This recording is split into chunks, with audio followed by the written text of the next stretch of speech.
Shri B N Haskar, ഇപ്പോ മനു തോമസിന്റെ കാര്യം നമ്മൾ നേരത്തെ പറഞ്ഞു. അദ്ദേഹം ഒഴിവായ രീതിയെക്കുറിച്ച് പറഞ്ഞു.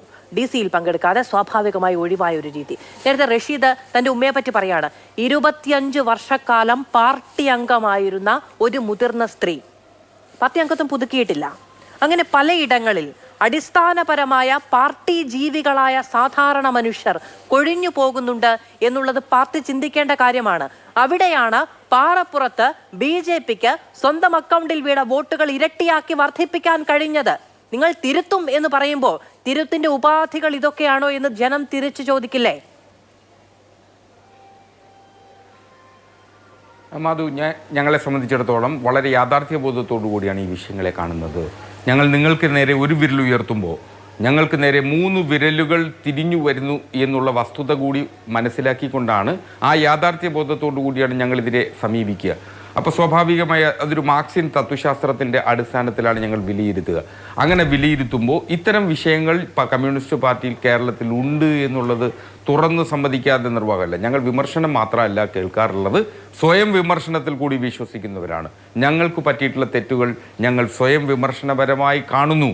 ഇതിൽ റഷീദിനെ പോലെ, മനു തോമസിനെ പോലെ പാർട്ടി വിട്ടുപോയിട്ടുള്ള ആളുകളെ സംബന്ധിച്ച് അവരുയർത്തിയിട്ടുള്ള ആക്ഷേപങ്ങൾ വളരെ ഗൗരവമേറിയതും വളരെ കാതലുള്ളതുമായിട്ടുള്ള വിഷയങ്ങളാണ് എന്ന് ഞങ്ങൾ ബോധ്യപ്പെടുന്നു. ആ ബോധ്യപ്പെടലിൻ്റെ കൂടി അടിസ്ഥാനത്തിൽ ഞങ്ങൾക്ക് തിരുത്തുന്നതിനാവശ്യമായിട്ടുള്ള മാർഗരേഖയാണ് പാർട്ടി ഇപ്പോൾ ചർച്ച ചെയ്തുകൊണ്ടേയിരിക്കുന്നത്. ഞങ്ങളുടെ ഏരിയ കമ്മിറ്റികളിലും ജില്ലാ കമ്മിറ്റികളും സമഗ്രമായി കൂടിയിട്ട് ഓരോ പ്രദേശത്തും എന്തു സംഭവിച്ചു, ആ സംഭവിച്ചതിനെ സംബന്ധിച്ച് ഓരോ വ്യക്തികൾക്കും ഓരോ പ്രവർത്തകരെ സംബന്ധിച്ചിടത്തോളം അവരെങ്ങനെ തിരുത്തണം എന്ന് തുടങ്ങി പാർട്ടിയുടെ PB അംഗങ്ങൾ വരെ എങ്ങനെ തിരുത്തണം, അത് സംസ്ഥാന സർക്കാരിൻ്റെ ഭാഗമായി എങ്ങനെ തിരുത്തപ്പെടണം, അതടക്കം ഞങ്ങൾ ചർച്ച ചെയ്യുകയാണ്. ഞങ്ങൾ ചർച്ച ചെയ്തതിന് ശേഷം ജനങ്ങളുമായി സംവദിക്കും. ഞങ്ങൾക്കും ഇതുപോലെ 2019 വലിയ പക്ഷേ ശ്രീ ഹസ്കർ, നിങ്ങൾക്ക് എന്താണ് തിരുത്താനുള്ളത്? കാരണം നിങ്ങളുടെ ഒരു ജില്ലാ കമ്മിറ്റിയിലും ഒരു വിമർശനവും ഇല്ലല്ലോ. നിങ്ങളുടെ ഒരു ജില്ലാ കമ്മിറ്റിയിലും ഒരു വിമർശനവുമില്ല, സത്യമായും ഇല്ല. അങ്ങനെയാണ് നിങ്ങളുടെ നേതാക്കൾ പറയുന്നത്. വിമർശനമില്ലാതെ, സ്വയം വിമർശനമില്ലാതെ നിങ്ങൾ എങ്ങനെ തിരുത്തും? വലതുപക്ഷ മാധ്യമങ്ങൾ പറയുന്നത് കേട്ടിട്ടോ, വലതുപക്ഷ രാഷ്ട്രീയ പാർട്ടികൾ പറയുന്നത് കേട്ടിട്ടാണോ നിങ്ങൾ തിരുത്താൻ പോകുന്നത്? മുഹമ്മദ് റിയാസിനോട് ചോദിക്കുമ്പോൾ പറയാണ് നിങ്ങളുണ്ടോ ജില്ലാ കമ്മിറ്റിയിൽ എന്ന്. അപ്പൊ ഈ കണ്ട ജില്ലാ കമ്മിറ്റികളിൽ ഉയർന്ന വിമർശനം ഒന്നും ഉണ്ടായിട്ടില്ല. ഈ ശൈലി കൊണ്ടല്ലേ ഞങ്ങൾ തുടർ ഭരണം നേടിയത് എന്നാണ് നിങ്ങൾ ചിന്തിക്കുന്നത്?